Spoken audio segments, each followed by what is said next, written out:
बिहार में पंचायतों की बदलेगी सीमाएं, सरकार ने जारी की नई गाइडलाइन। जानिए आपके गांव पर क्या होगा इसका असर।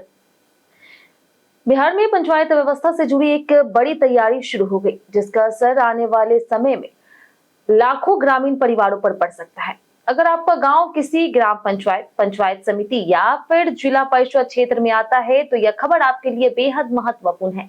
पंचायती राज विभाग ने पूरे राज्य में पंचायत क्षेत्रों के लिए परिसीमन यानी कि सीमाओं के पुनर्निर्धारण की प्रक्रिया शुरू करने के लिए नई गाइडलाइन जारी कर दी। सवाल यह है कि आखिर सरकार यह बदलाव क्यों कर रही, किन नियमों के आधार पर नई सीमाएं तय होगी और आपके गांव पर इसका क्या असर पड़ेगा। आइए विस्तार से समझते हैं।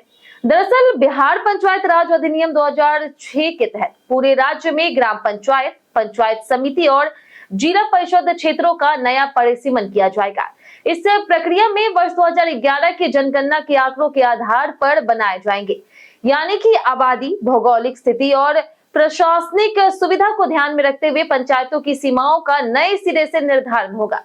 सरकार ने साफ किया है कि इस पूरी प्रक्रिया की जिम्मेदारी प्रत्येक जिले के जिलाधिकारी यानी कि डीएम को सौंपी गई है।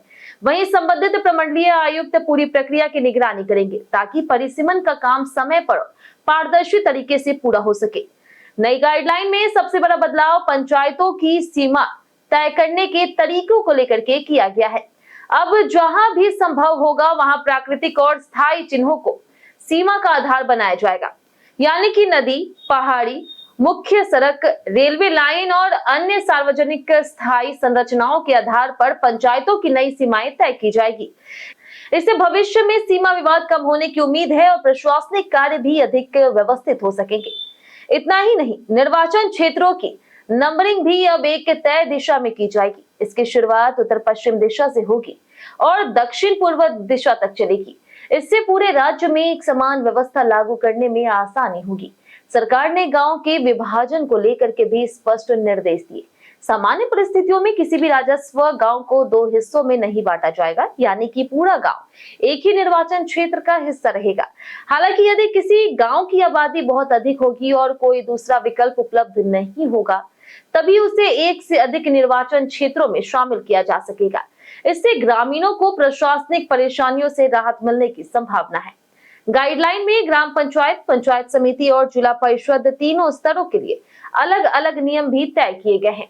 उदाहरण के तौर पर ग्राम पंचायत के सभी वार्ड उसी पंचायत की सीमा के भीतर रहेंगे। पंचायत समिति बनाते समय किसी ग्राम पंचायत के वार्ड को अलग नहीं किया जाएगा। इसी तरह जिला परिषद का निर्वाचन क्षेत्र भी पंचायत समिति की सीमा को बिना तोड़े तैयार किया जाएगा। इसका उद्देश्य प्रशासनिक व्यवस्था को सरल और प्रभावी बनाना है। सरकार ने पंचायत मुख्यालय तय करने के नियमों में भी बड़ा बदलाव किया। अब सामान्य स्थिति में पंचायत मुख्यालय उसी गांव में बनाए जाएंगे जहां सबसे अधिक आबादी होगी। लेकिन यदि किसी पंचायत क्षेत्र में अनुसूचित जाति, अनुसूचित जनजाति और पिछड़े वर्गों की संयुक्त आबादी 50% से अधिक है, तो पंचायत मुख्यालय उस गांव में बनाया जाएगा जहां इन वर्गों की आबादी सबसे ज्यादा होगी। इतना ही नहीं, पंचायत का नाम भी उसी गांव के नाम पर रखा जाएगा। वहीं सरकार का मानना है कि इससे सामाजिक न्याय को और मजबूती मिलेगी। पंचायती राज विभाग के अनुसार इस नए परिसीमन का उद्देश्य केवल सीमाएं बदलना नहीं, बल्कि पंचायत व्यवस्था को अधिक संतुलित, पारदर्शी और प्रभावी बनाना है। सरकार का दावा है कि इससे विकास योजनाओं का लाभ पिछड़े और दूर दराज के क्षेत्रों तक बेहतर तरीके से पहुंचेगा। साथ ही पंचायतों के बीच सीमा विवाद कम होंगे और प्रशासनिक कामकाज पहले की तुलना में अधिक आसान होंगे। अब बात करते हैं आगे की प्रक्रिया की। नई सीमाएं तय होने के बाद उनकी प्रारंभिक अधिसूचना संबंधित प्रखंड कार्यालय और जिला मुख्यालय के सूचना पट पर जारी की जाएगी। इसके बाद आम नागरिकों को 15 दिनों का समय दिया जाएगा, जिसमें वे दावा या फिर आपत्ति दर्ज करा सकेंगे। यदि किसी गांव, पंचायत या फिर नागरिक को नई सीमा पर कोई आपत्ति होगी, तो वह निर्धारित समय के भीतर अपनी बात प्रशासन के सामने रख सकेगा। इसके बाद सभी दावों और आपत्तियों की जांच की जाएगी। जांच पूरी होने के बाद जिलाधिकारी अंतिम अधिसूचना जारी करेंगे और उसी के साथ नई पंचायत सीमाएं प्रभावी हो जाएगी।